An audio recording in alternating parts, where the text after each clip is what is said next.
Also, just sidebar, not everybody can be from the hood, okay? Let's just claim that now. They'll have you convinced that they are from the darkest of the darkest corners of America.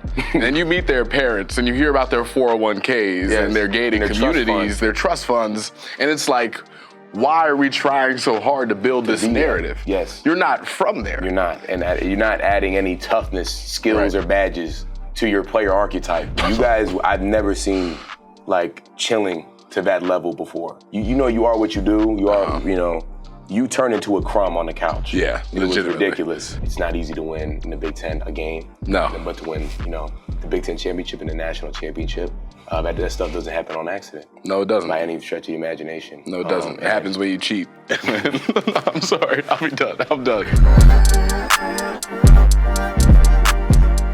College football tees, college basketball tees, whatever you need, Mercury has you covered with the best merch out there. We're talking about high quality clothing, inexpensive, and the best part is I have a 15% discount for everybody who goes and gets some right now. Use the code below, hit the link in the description, and go get your merch now. Use the code to get 15% off. What are you waiting on? Go do it. Welcome back to another episode of The Lion's Den. I'm thrilled today, and I'm thrilled because I'm joined by the one that they call Nick Dawkins, a guy that I'm very close with. We're throwing it back to the retro 2020 days when we first started talking about podcasting together. Hawk and Dawk revitalized today. Nick, how are you doing? I'm good, man. It feels good to be on the Dawk and Hawk show and Hawk and Dawk. Not the Dawk and Hawk show, and this opportunity to just chop it up, talk shop with Aeneas one-on-one is something I've been looking forward for a long time. It's a dynamic that we played into a little bit on the full show, but to have the full episode catered to just banter back and forth with Aeneas Hawkins is something that I've been patiently waiting for on camera. It's a special opportunity. I'm a little bit worried about it because as of late, there's a trend where I think people are realizing that you are dominating some of these verbal altercations. Okay. And I'm not going to be dominated today. I've made that decision. I drove in from Philadelphia and I decided I'm not going to let Nick Dawkins out-banter me, which is a heck of a challenge. There was a time where, believe it or not, I dominated every one of these altercations. When Nick was a young football player coming into Penn State, actually some would say I'm the reason that Dawk's banter level has surpassed where it once was before. What would you say about that? I mean, you have to ask me the question you probably don't know. You're unsure. That's why you're asking me the question. My progression and my potential was sure to surpass you. And you saw that, and you attached yourself to me like a parasite, and now here you are again trying to claim it again. Right. And it's actually getting quite disappointing and sad. But I won't even address that. I'll be the bigger man as per usual, and I'll pay homage to Aeneas, for his contributions to my development as I wouldn't say a man. That wouldn't be doing myself and the people, my role models, justice. But as a comedian, as a jokester and a clown, I think he's helped me grow into that role, and I have nothing but the appreciation for the natural creativity that blooms in Aeneas' mind.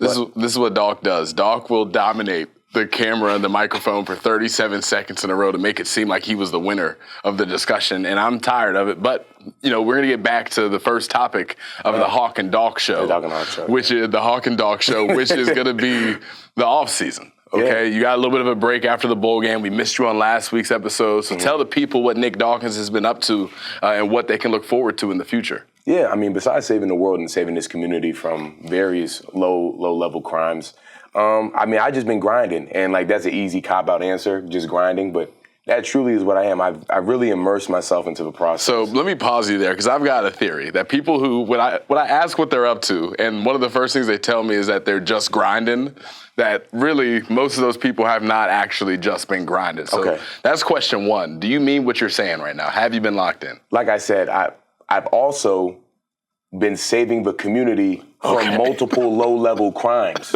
I've said that beforehand, but so I haven't really just been grinding. I've also been doing that. I've also been doing that too.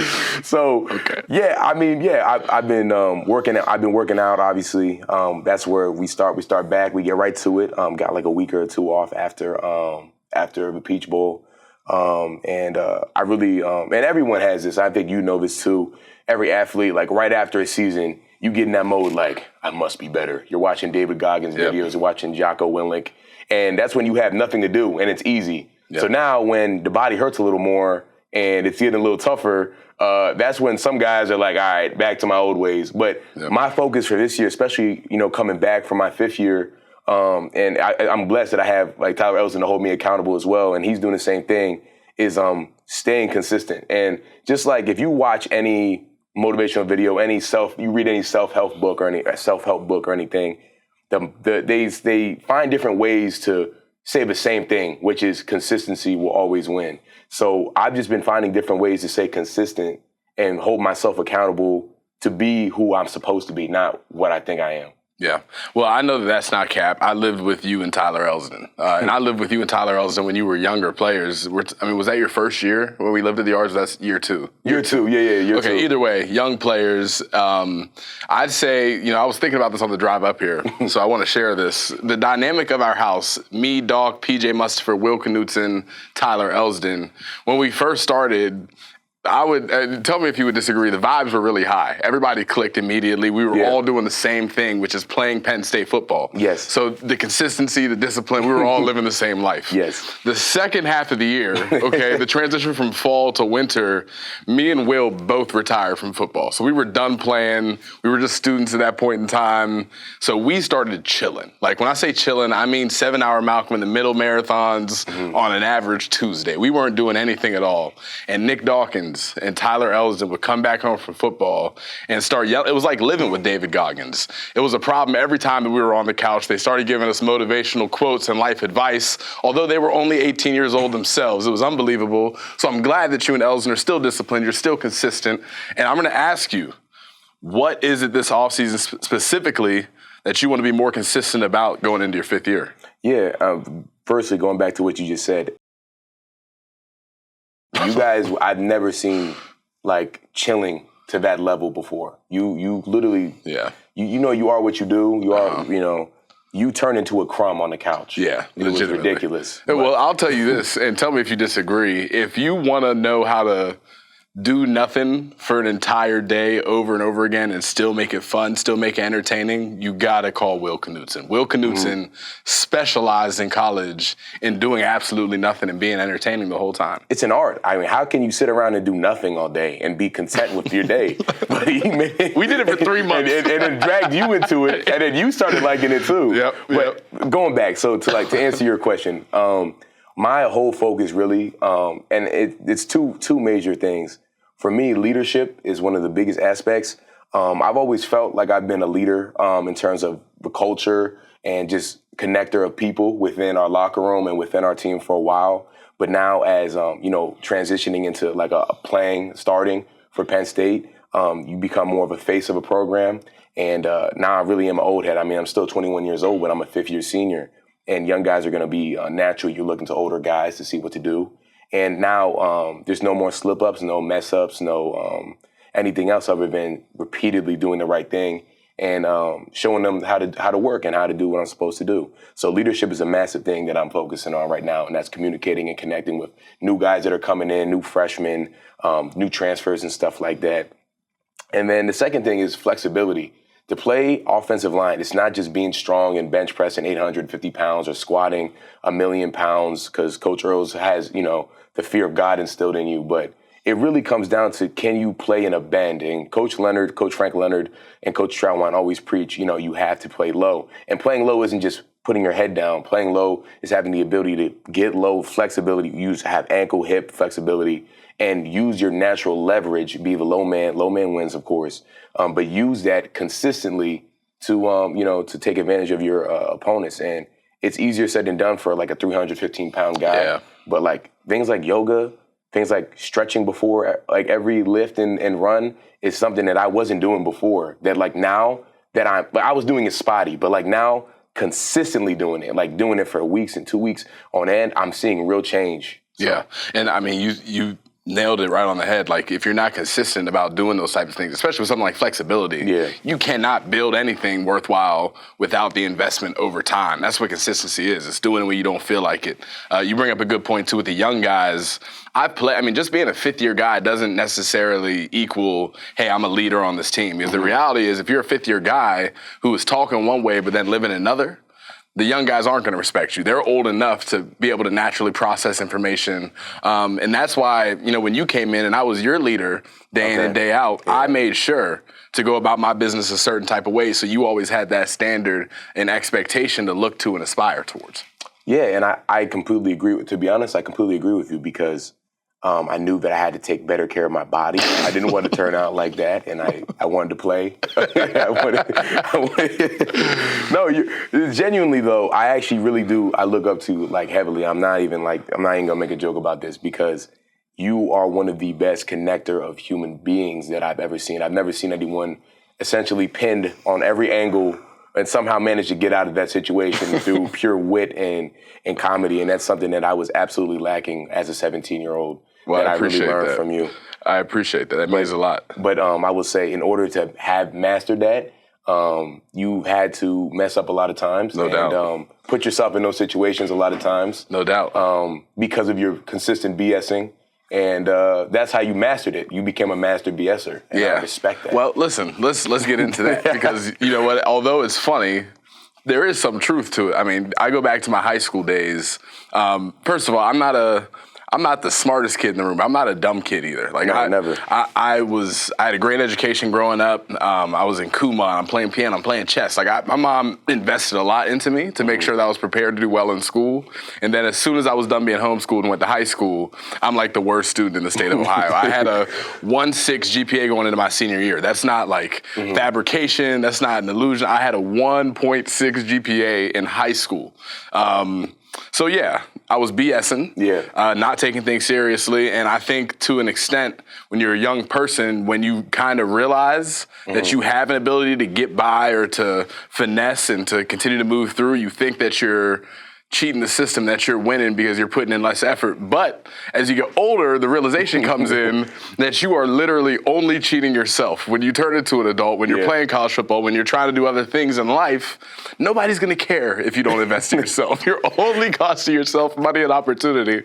And that's something that you learn through mistakes. My first semester at Penn State, as a matter of fact, I went and put a 1.9 GPA on the board. My mom doesn't know that. She watches the show, so we'll see how that goes. Shout out Carrie. I had a 1.9 GPA, and Coach Franklin called me up. We're doing the end-of-year reviews, as we always do. We're going through athletically, where I can get better, blah, blah, blah. That's going well. We get to the academic page, and he reads out loud, 1.9 GPA, and he says, Aeneas, right now, you're not an A-plus football player, and you're certainly not an A-plus student. And at some point, you're going to have to decide what it is that you bring to the team in terms of value because you can't be failing at both. And I said, Coach, that's understandable. And that's where we started turning the page and taking life a little bit more seriously. That's when you heard that. You said, what do I contribute? And you said, comedy. That's what I'm like. I bring camaraderie to the table, Coach. Real quick, I want to revisit this. We'll talk about a whole slew of things on this episode. We're going to get into NIL. We're going to talk about the transfers that Penn State has brought in and all kinds of things. But back to the Yards, our place of residence in 2021. I thought of the story, and we have to share it. Okay. So, again, by the end of our stay together, we had some built-in tension in the house, just with the difference in lifestyles. That was what it was. Obviously, we're all still friends today. Life goes on. But Nick Dawkins had just went to Giant this morning, the story that I'm telling you about. He went and got an orange juice from Giant. He got a big Giant orange juice. It looked beautiful, Tropicana, I believe. Oh, you remember? I remember. So he goes to class, he goes to workouts, goes about his day, and he gets back. I'm cleaning the bathroom. I think Will Canuta was hanging up the curtain again because it kept coming down. And all of a sudden, we hear Nick in the kitchen scream bloody murder, scream like he's pissed, okay?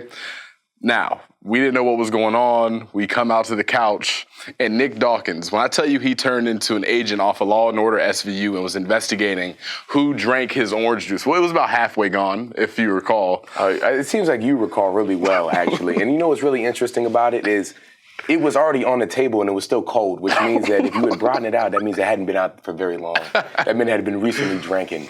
Well, let me say this, okay? Nick interrogated us. I'm talking about for an hour. It got so intense that him and PJ Mustapher were about to throw hands in the middle of the living room over this orange juice. And I want to say, I did seem like the immediate culprit. It seemed like everybody was trying to point the finger back at me over that orange juice. I don't even like orange juice. And whoever did drink that orange juice, I think 2 years later, it's time to come out and take some ownership. It was you. I'll be honest. And this is what I'll say. So a little more context. Me and PJ Mustapher and Tyler Elson had just came back from dinner. So we were just hanging out together. And it was just me and Will. And then those two were easily the culprits, easily. But as you know, when you're angry, you tend to make emotional decisions rather than logical. And we're sitting there in essentially rotunda form. They're all sitting around in a U shape, and I'm in the middle. And have you ever looked at somebody and known they were lying to you? Known that they were dead wrong, and they look you square in your eye, right in your jaw, and lie again? That might drive a man to a point of no return. So I looked Aeneas Hawkins square in his jaw like this. I said, "Did you touch or drink my orange juice?" And what did you say? I said, "No." Okay, yeah. Okay. I just told you I don't even like orange juice. I don't like orange juice. Okay, so he's essentially claiming, no, never. I would never do that, Nick. I'm not that guy. I don't like orange juice. I'm allergic to orange. I had a bad run-in with them in 2014. I don't like them. All right. I turned to Will Knutson. What's going on? He's like, nah, man, I'll tell you later. You'll tell me later. So this turned into a private conversation. He pulled me aside and said, "Hey, I'm not a snitch, but Aeneas drank it." That's crazy. Said, okay, well, I didn't even know that part of the story. That is the definition of a snitch, number one, and that is also the definition of a liar, because Will Knutson drank that damn orange juice. So I'm glad we can get to the bottom of this, because I wasn't going to snitch. Now that I know the Will is, we'll do that on camera. But small thing, when you have a bunch of small problems, it always takes one turn into the real big problems, turn into small problems that get addressed. So like you said, it was we were all living different lifestyles. You guys really transitioned into becoming going into the real workforce and becoming, I don't know what you do now, but whatever you do now.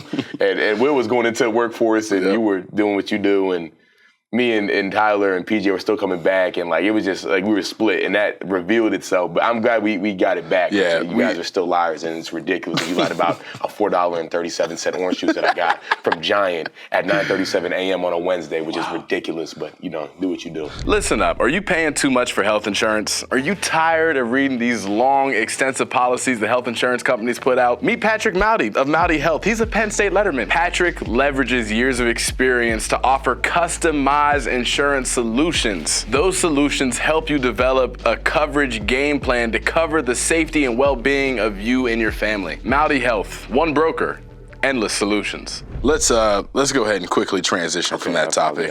No, it's okay. I want to talk about, obviously, Penn State fans are excited. I'm excited, doing all kinds of work in the transfer portal. I'll talk about two guys specifically on offense that people are excited about. Obviously, Julian Fleming, the PA kid, coming back home, and then Nolan Rucci, the Wisconsin kid, who I don't personally know, but I remember he was a recruit and was constantly at Penn State. I know his dad played here. So two guys that Penn State fans are excited about. You have them in the building now. You guys are heading into the more meat of the offseason with winter workouts. And I want to know, with those two guys, what have you seen? What's that relationship been like? How have you seen them transition into Penn State? Yeah, I think the first person I can speak on easily is Nolan. Because he's in our room. He's an offensive lineman. And, that's one thing I always appreciate about Coach Troutwine is he takes time to really look at guys and their personalities and see if they really match in a room. Guys take visits. He asks us, leaders in the room, do you think he'll fit in? And what kind of guy do you think he is? Do you think, he'll be able to play here and such like that? He takes our thoughts and criticisms into account. And I think Nolan's a perfect fit for us. He works his dang tail off. He's always in the building already, which is a good sign. Guys almost addicted to being in Lash, living there like it's their second home. And he works his tail off, and he's a great guy. I knew he was a tall guy, but he's massive, man. He's a real huge guy, long arms, long legs. So I'm excited to see him use his extremities and use his length against the ends in the pass game and such. And he actually can bend really well too. He has real good bend, especially in his good hip mobility. So that's something you usually don't find in those tall guys, and even like you short guys like you had bad hip mobility. So like it's crazy. First of all, it's like doing a show with Mel Kiper. The breakdown you just gave on Nolan Rucci and his hip mobility and different strengths that he has physically is very impressive. Now we got to talk about the backhandedness of your second comment there. I'm a short guy with poor hip mobility. Okay, so and then Julian Fleming. I mean, he's real athletic. He came in, built real well. He's built like a veteran, and. You good? No, I'm good, man. Please. He's built like a veteran. He maneuvers around Lash and like our locker room, as if he's been there before. Obviously, he's going in his 5th year too, but a strong sense of maturity from him. He's real fluid. We snap to the quarterbacks. We snap to the quarterbacks when they throw it to the receivers and they get routes on air. So I'm able to see some like nice catches and see guys run their routes. And I mean, I'm no offensive coordinator or pass game coordinator by any sense of the imagination, but I've been around college athletes enough now to know what a fluid athlete looks like. And he moves real well and has real strong hands. I'm not talking about good hands like he catches the ball. Strong hands are when you absorb the ball in, and he's great strong hands. So that's cool to see. It's good to see one Pennsylvania guys coming back to Penn State who were once highly touted.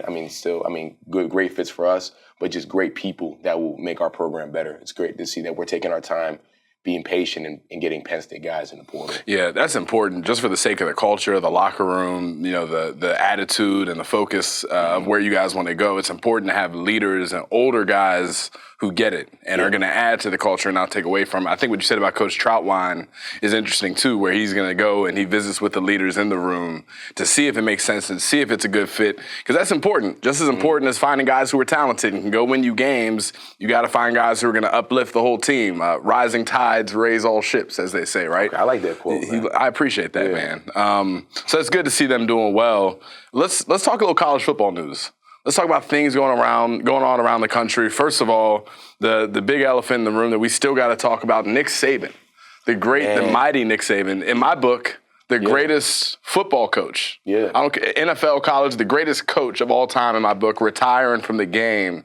Initial thoughts after that move. And I think the one thing that can be said about Nick Saban is he's one of the greatest coaches of all time. I absolutely agree with you. But more people that once he retired are coming out and speaking so highly of his character. Yeah. And that says a lot about who he is. And most of his coaching stories have nothing to do with actually making like a great call in a game or a halftime speech. It's about giving people opportunities and having different perspectives that are, wise beyond our earthly years. And I think that's a testament to, his success and who he is the person he was.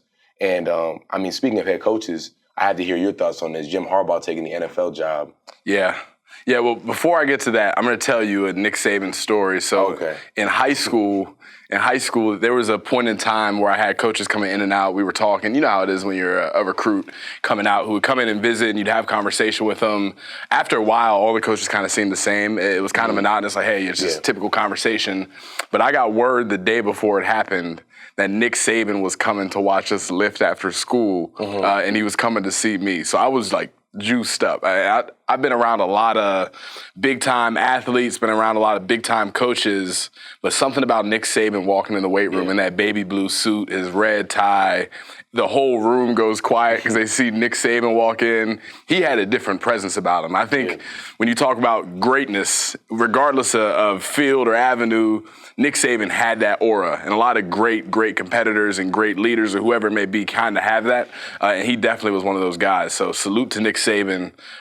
Congrats on the retirement, the greatest of all time. And to your point, Jim Harbaugh leaving for the NFL, I think it's timely. I think it makes sense. They win the national championship. Obviously, they faced a ton of scrutiny all year for the cheating that came uncovered.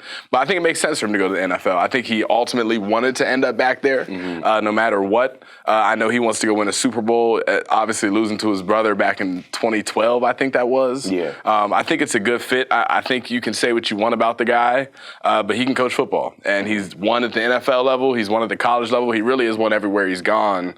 So I'm happy to have Jim Harbaugh out of the Big Ten. But in the NFL, excited to see what he does there. I think it'll be a good fit with the Chargers. I do too. It's definitely timely, but I'll keep my thoughts to myself on everything. Nick is an active player, so he's not going to speak on Jim Harbaugh. But I have respect for. it's not easy to win in the Big Ten a game. No. But to win, the Big Ten championship and the national championship, that stuff doesn't happen on accident. No, it doesn't. By any stretch of the imagination. No, it doesn't. It happens when you cheat. I'm sorry. I'll be done. I'm done. That was me, not Nick Dawkins. Who said that? Go ahead. Hey, but real quick, looping back a little bit. Nick Saban came to your high school, watched you work out. What was the result of that? Like, what did you do? Yeah, so Nick Saban comes to watch me work out. It was a power clean day in the weight room. Mm-hmm. This is when my knees still worked well. So I see Nick Saban walk in, and I'm like, okay, I got to throw this weight around, and I got to throw it around fast. So I do a quick power clean set, not any type of crazy weight. And then my head coach in high school, John Rodenberg, comes over. He's like, hey, go speak to Coach Saban. He wants to talk to you. Mm-hmm. So my heart is about to beat out of my chest. I'm a 16-year-old kid from Ohio, and Nick Saban is here to talk to me. So I go up to him, and he doesn't – the thing I liked about Saban that was different than other coaches when you get recruited who might blow smoke and be all hype and try to relate to these 16-year-olds to get them to come to their university. Saban didn't do any of that. So I walk up to Saban. He's like – how you doing, young man? I'm Nick Saban. Shakes my hand. He's like, listen, I like your film. I think you're a tremendous player, and I want you to come take a visit to the University of Alabama. He didn't say he was going to offer me. He didn't say any of that, but he said he liked my film and he wanted me to come. So I go home from school. I'm like, Mom, we're visiting the Crimson Tide. We're going down to Alabama. And she's like, well, why? You told me that you don't want to go that far from home. I'm like, Mom, Alabama's about to offer me. We're going to Alabama. Like, we're going to go have that experience. So I went. He actually was the only coach who looked me in my eyes and told me I was too small to play D-tackle at the Power 5 level. Mm-hmm. He was the only coach. He offered me as a 3-4 end. His eye was like, his vision was like a 3-4 run-stopping end. He didn't think I was big enough to be a good D-tackle. Mm-hmm. He didn't think I was athletic enough to be Odafe Owe, Chop Robinson pass rusher. So in hindsight, he may have been right. He may have been right. Yeah. But I appreciated, like, even the way he evaluated seemed like it was on a higher level than a lot of coaches around the country. He had a document with my size, my measurables, what he saw on film. He had it highlighted up, and like he went through it in a very calculated, strategic way. Mm-hmm. And although I may not have agreed with everything he said, I could see the thought behind it and see where he was coming from. So that was definitely a top cool experience I had as a football player. I think that's the biggest thing with recruiting is you want real feedback. Like you want coach to watch, like a college coach to watch your tape and tell you what you want to, like what you can improve on, not necessarily that it's good. Yeah. Like what exactly do I need to improve on? What can make me better? I think guys want to hear that stuff. They want, guys that are going to end up being good or be coachable want to hear real analysis of their play. And you talk about Nick Saban. I didn't have Nick Saban come to the Parkland High School to watch me, but my first ever like real recruitment encounter with a coach was Coach Blazik, who I think is the Wisconsin offensive line coach now. Okay. He was at Rutgers at that point. He came in one day to watch me work out, but there was no team lift that day. He just said, "Yo, I'm coming to the school to watch you work out." Right. So now you're working out, right? So I was probably gonna like just go home and play like Minecraft or Call of Duty or something and be with the boys and be hype. But I was like, yeah, boys, rain check on that one. I gotta go get it in. So I had like a gym clothes in my locker that I was probably dirty. Probably put those on. Like nasty. Just getting in there. Smell bad. I had to get that mindset, that gritty, grimy, blue collar, middle class Pennsylvania mindset. Thank you for that clarification. Middle class PA. Continue. Also, just sidebar. Not everybody can be from the hood. Okay, let's just claim that now. There's too many guys that I grew up with, and too many guys that I met their parents that are not from those parts. Yep. It's actually, well, let's continue on that conversation because I've had teammates at Penn State who you talk to them in the locker room, you watch how they move day to day, they'll have you convinced that they are from the darkest of the darkest corners of America. And then you meet their parents and you hear about their 401ks and their gated communities, their trust funds, and it's like, why are we trying so hard to build this narrative? Yes. You're not from there. You're not. And you're not adding any toughness, skills, or badges to your player archetype. Main culprit. Let's list a culprit out. PJ Mustipher. He claims Baltimore. He claims he's from Baltimore. You lived in The gated communities of Owings Mills. Owings Mills. I want the viewers back home to go look at that. But if you talk to PJ Mustipher for 10 seconds, he may give you a spiel or a phrase or a couple statements that indicate that he never knew when his next meal was going to come. Yeah. And that's just not him. So I'm not sure where this epidemic's coming from. It's got to stop. Yeah. You never were a guy who did that. I was going to make a joke and say that was you, but it wasn't you. No, I'm from the suburbs. I hate, everybody has tough times, but look, I'm from the suburbs. I never missed a meal. Janice Dawkins worked hard, okay? We were good. We were taken care of, all right? That's just the reality of the situation. No need to fake it. What were we talking about before that? But back to my college workout. So, I put my beats on. I was in there, warming up. And at the time, I wasn't even allowed to be in the weight room. We had, your coach always had to be in there while you were working out. So there was, a free lift. So, a bunch of, random, high school students who, missed a bus were, in there just running around, doing flips off of the pull-up bars and stuff. And, they're, fighting in there. And, it's just me in there, power cleaning, by myself with no plan, just putting weight on and hoping it goes up. With a horrible form, but it was gritty. Right. And he came, and my high school coach ended up coming down to talk to Coach Blazik, and he was just watching me like this the whole time. I'm looking out the corner of my eye, putting weight on there that shouldn't be on there. My coach is like, "You've never done this before. You can't do this weight. Why are you doing it? I'm pulling it up. I'm cleaning it. I'm pressing it over my head. I'm throwing it in the glass.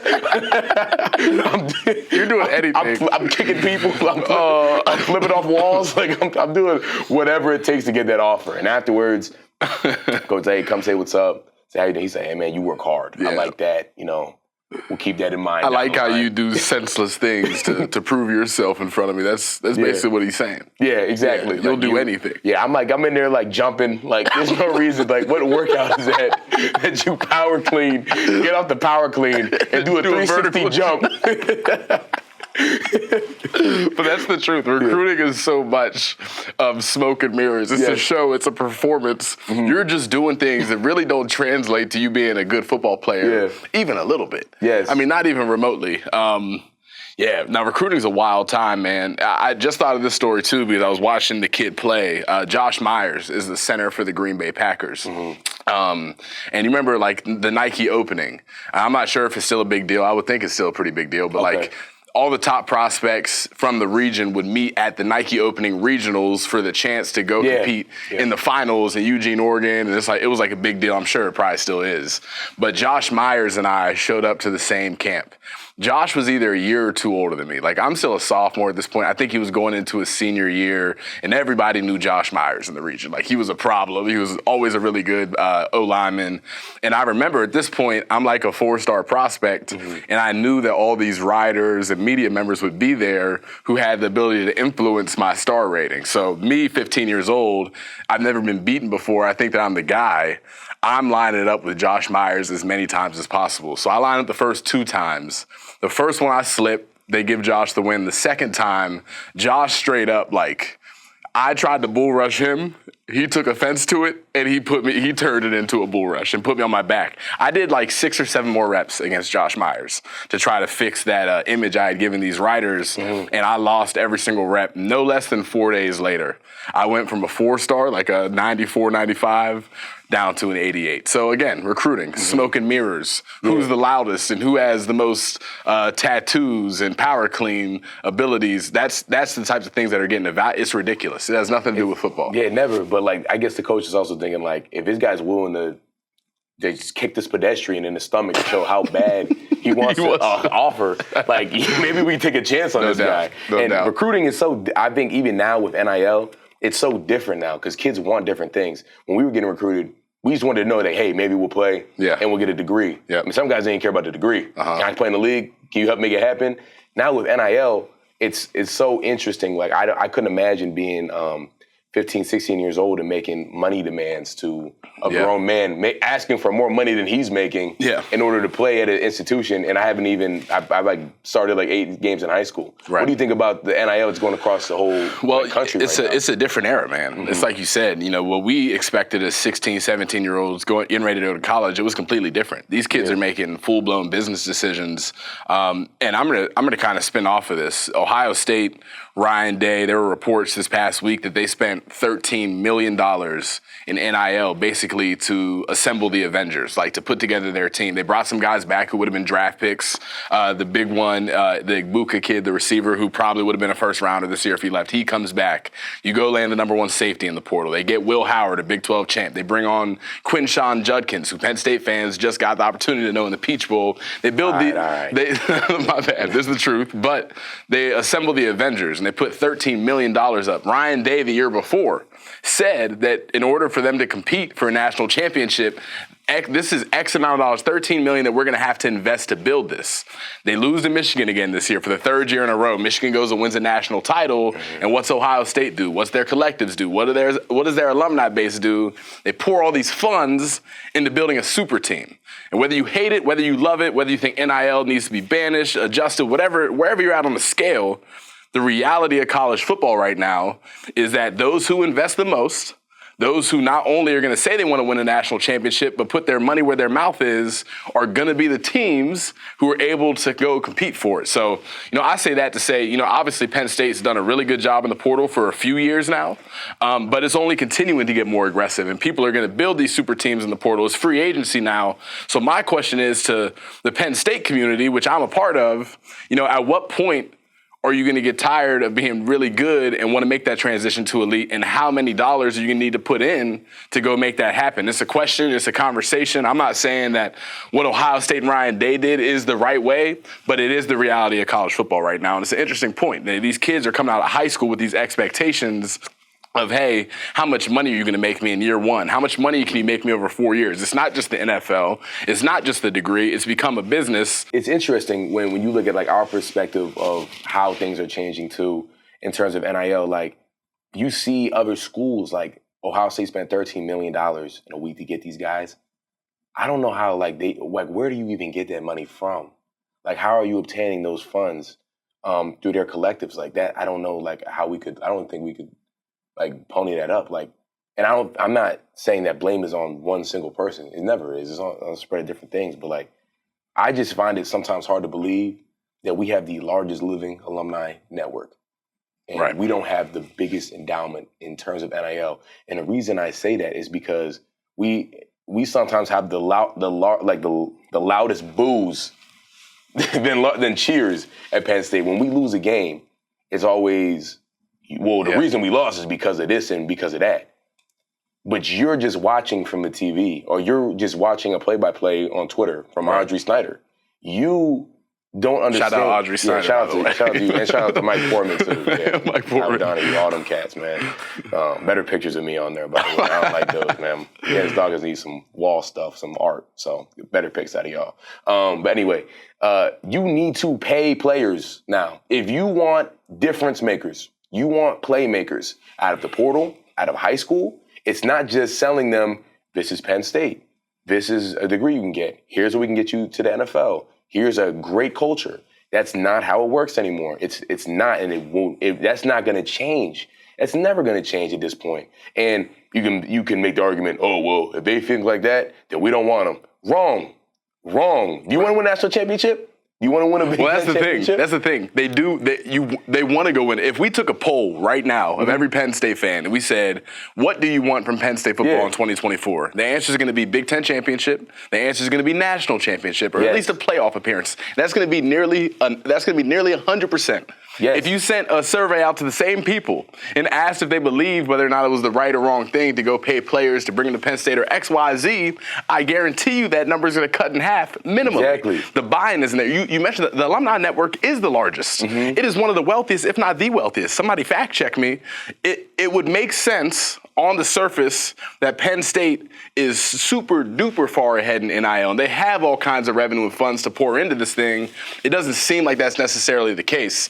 And what I was going to say was that college football isn't just now becoming a business. When it was just about the large TV deals, when it was about coaches' contracts, there was a much smaller amount of people complaining about the nature of college football in the business. They still existed, but it has only gotten stronger now that we're talking about paying college athletes. Yes. College football has been a multi-billion-dollar business before we started paying the athletes, so don't act brand new now and act surprised that college football has become this way. If you paid attention over the last 10 years, you could have seen this coming. The next thing I'll say, and I'll move off of this topic, I'm preaching right now. My daddy's a preacher. It's in me. I can't help it. I got comments too. Let's talk. We got to talk about the budget that we're pouring into retaining coaches. I would encourage the fans who maybe don't know to go investigate what Penn State's budget versus Alabama, versus an Ohio State, versus Michigan when it comes to retaining coordinators and position coaches and people that you want on the staff to build out culture and to build a system that allows you to go win long term. Obviously, we've had coordinators leave. We're replacing 3 this year, and I'm not sure what their reasons for leaving are, but you want to eliminate as much of that as possible. You want to keep guys in there. A guy like Manny Diaz, you're telling me you don't want that guy back continuing to build on that culture and that system that he has in place? There's real value in that. And all of those things, all of the dollars that get poured into this have to be evaluated in terms of how they stack up against the elite across the country. If you really mean what you want to say, and that's Penn State football going to win a national championships and Big Ten titles. And I'm not saying that I need everybody to fork up, every Penn State alumni to fork up their hard-earned money. I'm not saying that. I'm not saying give us money and we win or anything like that. All I'm saying is if you have serious complaints about us and our process and how we win and such like that, put your money where your mouth is, because that is a game changer, is NIL. NIL is a game changer. Do you want difference makers? Do you want guys that can change the game into play? They cost money. Not a little bit either. So if you want those guys, why didn't they get them? Why didn't they get them? Put your money where your mouth is. Now, people who just watch, the casual fan, whatever, do what you do. Keep watching, tuning in. See Nick Dawkins 53 at center. You know what I mean? Do what you're doing. But if you have complaints and you voice your complaints and you write death threats to Tyler Elzen on Twitter, put your money where your mouth is. Because you couldn't do it. But on to your next point, I'm sorry. No, I think it's a valid point. And again, we can talk about NIL and just kind of how it's changed over time. But ultimately, the reality of the situation is at this point where we're at today and where we're going to continue to head in the future is that if you want to go get Jimmy and Joe, who run a 4-2 and they score 60-yard touchdowns and they make the offense more explosive and blah, blah, blah, blah, blah, you got to pay to play. When you're watching the Philadelphia Eagles play and they go get A.J. Brown, it's not a question what his contract looks like because we understand what A.J. Brown brings in terms of value to the team. College football is the same thing in 2024. Yes. That's the reality of the situation. And you say the argument, well, we're not paying A.J. Brown. The Eagles are. Well, that's the difference between college and pros. That's why this isn't pro football. You want to feel so in part of this process, and that's what makes college so special, is that the fans and the alumni feel so connected to the university and connected to the team. Here's your job. Here's something you can do to contribute to the success of the team directly, which, take it for what you want it to be. I mean, I have my thoughts about certain things and how they're done and what I'll do when I'm done playing at Penn State and everything like that. But, I'm not here to tell you how to spend your money. All I'm saying is if you're going to open your mouth towards my guys and my team and our culture, then be prepared to do something about it too. Because when we get called to action to do something, all we're going to do is put our head down and work harder. That's all we're going to do. Invest more time into the process. Invest more time into our bodies. We go ahead and fix it. Or we do everything in our power to fix it. But if you're going to complain and sit there and lay down on the couch and not do anything about it, you might as well just keep your mouth shut. That's just my personal opinion on it, though. And I'm not trying to call out any, Joe Schmo from over here and over there, but that's just the reality of the situation is if you're not going to do anything about it, just shut up. Yeah, I think the bottom line here is we've been yelling. Yeah, we have been. I'm not mad at the Penn State fans. I'm not mad at the Penn State administration. It's just a conversation that needs to be had because this is the circumstance that we're under. And everybody wants to go win, from Coach Franklin to the players, to the fans, to whoever it may be. Everybody wants to see Penn State win. Well, hey, bingo, bingo, bingo, here is the obvious way to go do it and to go do it quickly. So if you want to do it, great. Let's see the results of that. And if not, then It is what it is. Again, we love Nittany Nation. We still love you. Yeah, no, it's all love. It's just a combo. You see me in State College at the Waffle Shop, say what's up. Yeah. I'm still here. This is the Lion's Den, man. In the Lion's Den, things get a little bit aggressive, and we have these conversations, and we're transparent. So this is what we do. I want to transition here a little bit. I talked to Devon and Hakeem about it. I want to talk to you because, again, you're a leader on the team, not just with the offensive line, with the entire team. People look to you and they're paying attention to you. With winter workouts coming, talk to the fans about what the standard, what the expectations are, not only with the work, but with the way it's so crucial to a team gelling together, going through some of that mutual adversity, pushing through that. Just paint a picture as to what these next couple months are really going to entail for the team. Yeah, and we talk a lot about like our winter workout horror stories and stuff like that on here if you're a consistent viewer. But the reality of this time is this is when the team gets the closest. Just like your family. Your family is together because you've gone through tough times together. And these are exactly what these are. These are simulated tough times. You are waking up at the crack of dawn. Like a rooster isn't eaten up yet, and you're up there in your car driving. There's still ice, snow on your windshield. You're too lazy to get the whole windshield, so you just made a small hole in the driver's side, and you're driving the Lash football facility. You got guys walking in there in PJs. Guys are in robes. Some guys in like a suit for some reason because you got to go to like an MBA class or something like that. Yep. And everyone is coming from different areas and going somewhere different afterwards. But you're coming together at this time when it's so tough. You have one of the hardest workouts ahead of you. You know it's going to be tough. Everybody knows it's tough. Some guys are panicking. Some guys are trying to put on a front. Some guys are in fear. Some guys are ready. Some guys are sick, like Denai, who's ready, who wants it. He wants it and everything like that.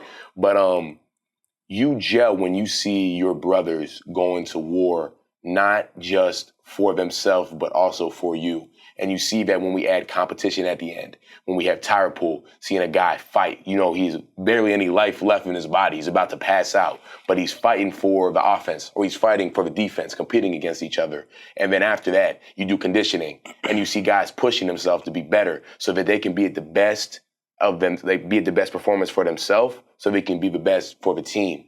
And that's when guys just grow natural respect for each other. And it goes both ways, because if you're in there just loafing around, laying around, that's where you lose respect. That's when guys are going to call you out and see if you're really about it. Because if you're not, then you can just get gone. You know what they say? If you can't get right, you get left. No doubt. And that's what happens. And that's what winter workouts is. And then you go into spring ball, develop. Because at the end of spring ball, the blue and white game, and we talk about it all the time, what is the blue and white game? Practice. It's literally just a practice that you guys can attend and take pictures and tailgate and get drunk and yell Drew Aller out loud in public and stuff like that. But so for us, simplified. That is kind of what it is. But it's just practice for us. It's just a normal practice, and that's just another day in our lives. Is what we would be doing that without you, which we did in 2020, and we'll do it with you. So in that time, all you can focus on is yourself, because you're playing against Penn State every week. You're not playing against Iowa. You're not playing against Maryland. You're not playing against Ohio State. You're not getting ready for West Virginia. You're playing against yourself and refining technique, focusing, reallocating what you need to work on, focusing on leadership, focusing on the guys next to you. What does the unit need to do better? What does the offense need to do better? What pass rush moves is Devon Elley's working on you that's been successful for him that he can take to the next to our game, West Virginia and stuff like that. So it's really just consistent focus on the internal building of our program. And that's why it's so important, because we get so close because we're only focusing on ourselves. That was really well put. That was really well put. No, I agree. And there's something special about going through that adversity together. Winter workouts, we joke about it, like you said, how difficult they are, and they're the best of times or the worst of times. Now that I'm done playing, ironically, when I think about my favorite times at Penn State football and like the times that I'll remember when I'm 85, when I'm 90, a lot of them are winter workouts. Like, to go through so much pain, like to the point where by the end of the workout, you literally are not able to, you can't even feel how tired you are. You go completely numb. And then, surprise, you're getting thrown into tire pool against 320-pound Nick Dawkins. And you got to figure it out. Like, to go through that adversity with your brothers, with your teammates, your friends, to earn the respect of your peers the hard way, there's something about it that is really gratifying, and you can't really recreate it in a lot of different areas of life. There's not much that's that intense. It's like a winter workout is an hour, 30 minutes of nothing but action. It's all action, and it's fun. And I'll speak transparently. Winter workouts for me initially were tough because when you're in that one-on-one competition, there's nowhere to hide. And the people I was competing with in tire pool, the Juice Scruggs of the world, the PJ Mustards, the people I had to battle with, these are real deal NFL linemen. And I'm talking about for 2-3 years, I didn't get any wins in those competition periods, and that was tough. So at the end of my career, to finally get some of those wins, and then to have a flooding of my teammates, my guys who have seen me go through that adversity, all celebrating with me, running out of the camera 30 deep, cheering, laughing. I'll remember that forever. Yes. You go through that adversity, you believe that you can do anything when you're done. And that's a part of the special part of college football and Penn State. That's something I'll always remember. That's why Penn State guys stick in the league so long, man, because you have those experiences and you're your brother's keeper. But more importantly, you just work, you just grind, and you experience the lows of the lows and the highs of the highs and everything. And you know what it takes to stick around, man. We're like cockroaches, man. You can't kill us. Guys just stick around in the league. For real, man. You look on a random roster and find a Penn State guy, he played at Penn State, and he's been on the team for 9 years randomly in some sort of special teams capacity or something like that. Guys just stick around. It's crazy. They do, man. The most competitive, we always talk about it. That's the thing I loved about Penn State football. It is competition year-round, every day. You don't have to get up and wonder whether or not it's going to be your turn to compete. You can assume that more times than not, you're going to get called out, and it's going to be your time to go show who you are.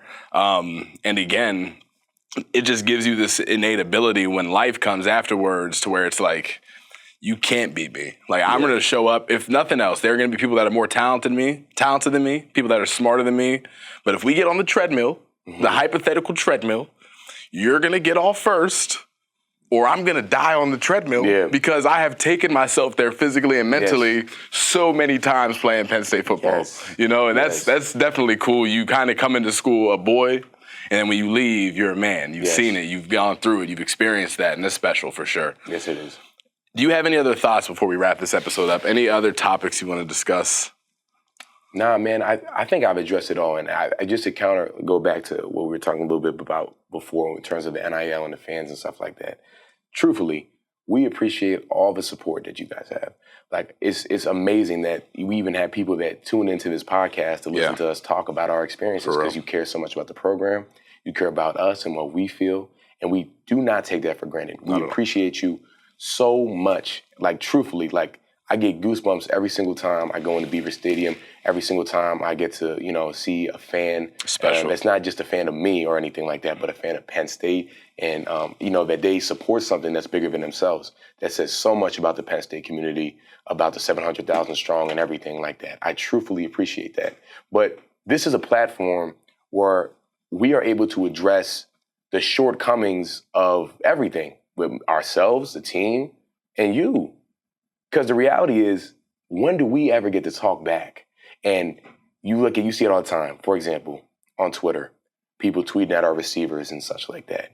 But you see the receivers backing each other up. And here fans come again, chastising them, saying all this stuff. But they're going to keep backing each other up, just because you go through experiences like this. But they're just getting clowned on, and guys get clowned on, and guys get death threats. And we have guys that have to delete social media because they're getting called out for a bad play that you don't even know it was bad. They didn't even mess up. You don't know what the play was called, but you're still going to say something. So this is a platform that we're able to address some of this and give you your criticism because you're going to give it to us regardless. Next year, starting center, bad snap happens or whatever, bad block or whatever. You don't know what's going to happen. You don't know what happened. You don't know what I experienced in that day. It's just a chance for us to say something back and hear our perspective. You don't have to respect it. You don't have to like it, but you can listen because we're going to listen to you anyway. Yep. Hey, this is, at the end of the day, like you said, this is family. And in this family, we're going to talk about it all. We're going to be open and transparent and honest. At the end of the day, we have the common goal, which is Penn State football back on top, where we all know they can be, they've been before, and we want to see them again. So that's the purpose of this discussion. We appreciate everybody who takes the time to listen to us. It is not something that we take lightly. We appreciate you all. Make sure you guys stay tuned to State Media for all future updates, more episodes of The Lion's Den, and some prominent guests on Penn State football. I appreciate you today coming on retro Hawk and Dawk style, talking a little shop. Stay tuned. We'll be back next week with another fire episode of The Lion's Den. If you want to see more Hawk and Dawk, let us know in the comments. We read them. We read the comments. Get the merch, too. Get the merch. I'm tired of coming to your houses. You keep making me cookies. I keep eating them. I'm tired. Stop trying to please me, all right? Just buy the merch, and I won't come. Thank you. See you, everybody.